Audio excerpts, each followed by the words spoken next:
Hello everybody, my name is Dr. Mark Bowles, and I'd like to take just a few minutes to introduce myself and share a little bit about the path that brought me to this point in my life and career in this class with you, so you can get to know me a little bit better. In 1999, I earned my PhD from Case Western Reserve University. That's in Cleveland, Ohio. And there I focused my research on the history of computers and also information technology. Even then, I was deeply interested in the way that human beings tried to understand information, as well as machines and intelligence. And here on the screen you can see one of my publications entitled The Age of the Analog Brain.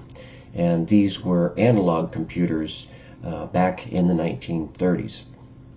Now, while I was completing my doctoral work, I also began my professional career as a historian at NASA's Glenn Research Center. The experience of being a NASA historian was really one of the great formative experiences in my life. At NASA, I conducted hundreds of interviews, I carried out extensive archival research, and I wrote several books on the history of aerospace, science, and technology. Three of those books, which you can see on the screen, received the History Manuscript Award from the American Institute of Aeronautics and Astronautics. This honors the best book they consider each year to discuss the impact of aeronautics and astronautics on society. NASA continues to make these books freely available to the public. Now, it was in 2009 that I began teaching at American Public University System, where I serve as a professor of history.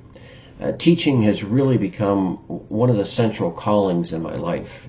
Over the years, I've developed and taught numerous courses here at the university, including the history of science, both on the graduate and undergraduate level, United States history, popular culture, and my most recent class, which is the history of artificial intelligence. One of the things that I've always valued about teaching is the opportunity to help students see that history is not just about memorizing names and dates. History, to me, is much more about learning to ask better questions, thinking critically about change over time, and understanding how the past continues to shape and frame our present. And also, at the same time, learning how to become better writers and researchers as we consider and think about the past. Now, while teaching, I've also continued my own research and writing career. I've authored more than 20 books on subjects ranging from NASA to the history of science, technology, education, and digital culture. One of my more recent books that I had a great deal of fun writing is called Creating Plato's Cave, and this explores the history of video games from Pong to simulation. And this project really does reflect something that I consider very important about my work as a historian, and that is that I've always been drawn to historical topics that focus on cultural and technological change and how that defines and shapes the world in which we live in now. More recently, I founded Obsidian Press. This is an independent publishing company dedicated to helping unique and distinctive authors bring meaningful and unusual books into the world. This company has allowed me to continue supporting scholarship and storytelling in a different way, not just as a historian and a teacher, but also as an editor and publisher. Here is one of our most recent books on the screen by Dr. Jeanette Potts, Lying in the Tomb: The Mummies of Guanajuato, Mexico, and that's her memoir about the mummies.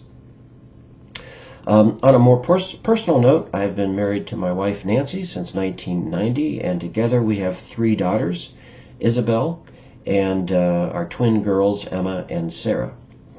Now, in closing, what I'd like to do is talk about these three items on the wall behind me here, because they're very meaningful to me. At the very bottom is a Civil War sword that belonged to my 4 times great-grandfather, whose name is George Bowles. You can see him here on the screen, along with his wife Eliza, and I don't know if you can recognize any family resemblance there or not, but that is the Civil War sword that's been passed along to me. Above that, above the sword, is a lithograph that represents my time at NASA. It depicts the Apollo 12 crew, which would be the 3rd and the 4th men who ever walked on the moon. It's signed by Pete Conrad, Richard Gordon, and Alan Bean. Bean painted the original image, and he included a kind personal message, a meaningful message to me on the print. And then finally, and most importantly to me, at the top is my father's burial flag. My father, Donald Bowles, served in the United States Air Force during the Korean War. He passed away in 2001, but he is certainly with me every day. Here's an image of him preparing for leave during the war. He was excited about that. And then 40 years later, here's a picture of both of us standing at the Korean War Memorial in Washington, D.C. So, thank you very much for taking the time to get to know me a little bit better. I'm glad that you're here. I'm glad that I'm here. And I look forward to meeting you and learning with you as we explore the past and its meanings for our present and our future.